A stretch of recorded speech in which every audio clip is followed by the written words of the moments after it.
Hello students. इससे last lecture में मैंने आपको role of government and non government agencies in regularising training के बारे में बताया था। तो जिसमें गवर्नमेंट एजेंसीज़ हैं और नॉन गवर्नमेंट एजेंसीज़ हैं, ठीक है। अब उसमें मैंने आपको एक्सप्लेन किया था कि फर्स्ट है ICAR यानी कि Indian council of agriculture research, ठीक है। देन नेक्स्ट इसी के पार्ट थे रिसर्च इंस्टीट्यूट और बी था क्रॉप साइंस। देन सेकंड जो थी बच्चों pre service training of village level worker, ठीक है ना। अब इससे आगे के लेक्चर को कंटिन्यू करती हूँ मैं।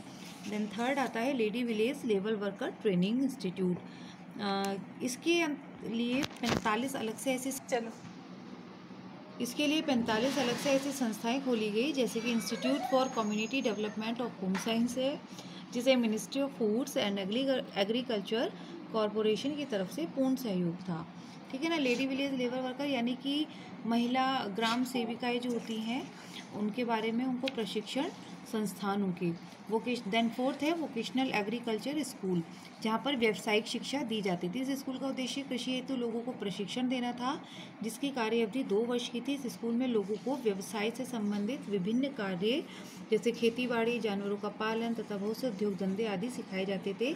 इसमें न्यूनतम योग्यता 8वीं पास थी, ठीक है ना। और वोकेशनल एग्रीकल्चर स्कूल का बच्चों व्यवसायिक खेती से जुड़े जो कार्य होते थे वो उसको सिखाए जाते थे। देन है tribal culture of training institute Hyderabad. यह संस्था सरकार द्वारा घोषित 1963 में शुरू हुई थी और इसका मुख्य उद्देश्य विभिन्न जनजातीय समूह की जरूरतों को समझना और उनके उद्धार हेतु सामाजिक व आर्थिक सर्वे करना था। यह संस्था आंध्र प्रदेश सरकार की देखरेख में शुरू हुई थी तथा मध्य प्रदेश में यह संस्था जनजातीय सांस्कृतिक खोज व प्रशिक्षण हेतु कार्यक्रम है। देन सिक्स्थ है बच्चों ट्रेनिंग फॉर फार्मर्स की किसानों के लिए जो प्रशिक्षण। राष्ट्रीय प्रदर्शनी के अलावा अधिकतर प्रदर्शनियां एवं दूसरे कार्य गांव के मजदूरों एवं किसानों के लिए चलाए गए। प्रत्येक विद्यालय में किसानों को निपुण करने के लिए कार्यक्रम चलाया गया। युवा कृषकों के लिए बहुत से केंद्र हैं तथा कुछ में लघु पाठ्यक्रम का प्रबंध किया गया। इसके अंतर्गत पशु चारा, पौधों की रक्षा करना, खेती प्रबंध आता है। इसके प्रशिक्षण का समय कृषकों के खाली समय को ध्यान में रखकर ऋतु एवं जलवायु के अनुरूप भी किया जाता था। जैसे MP, UP, पंजाब, हरियाणा में खरीफ जनवरी व मार्च में तथा रबी की फसल का समय अगस्त और सितंबर के बीच रखा जाता है। जो किसान खेतीबाड़ी के लिए संलग्न हो गए थे उनके लिए 2-3 दिन या सप्ताह में कम से कम एक सप्ताह उसके लिए पर्याप्त था। इस कार्यक्रम के अंतर्गत 8 संस्थान की जगह उसका पाठ्यक्रम व विधिया उचित प्रशिक्षण द्वारा चुनकर की जाती थी।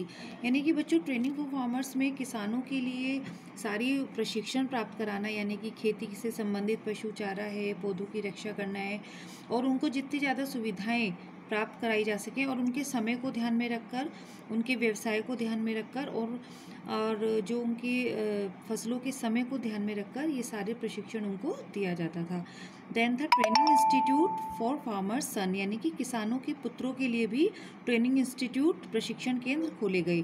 प्रत्येक राज्य में 2-3 केंद्र कृषक पुत्रों के लिए हैं। आंध्र प्रदेश में 4 केंद्र तथा गोवा, ग्वालियर, जबलपुर, रायपुर में 1-1 है। इसमें निम्न सुविधाएं दी जाती हैं। क्या कि सामान्य हिंदी लिखने पढ़ने का ज्ञान, कि जो किसान के पुत्र हैं उनको सामान्य हिंदी लिखने पढ़ने का ज्ञान कराया जाता है। मुक्त रहन सहन व बस की सुविधा दी जाती है। पाठ्यक्रम का कार्यक्रम 5 सप्ताह का रखा जाता है और आवेदनकर्ता की जो आयु होती है 16 से 32 वर्ष होती है। ओके गर्ल्स, मिलती हूँ नेक्स्ट लेक्चर के साथ। Thank you.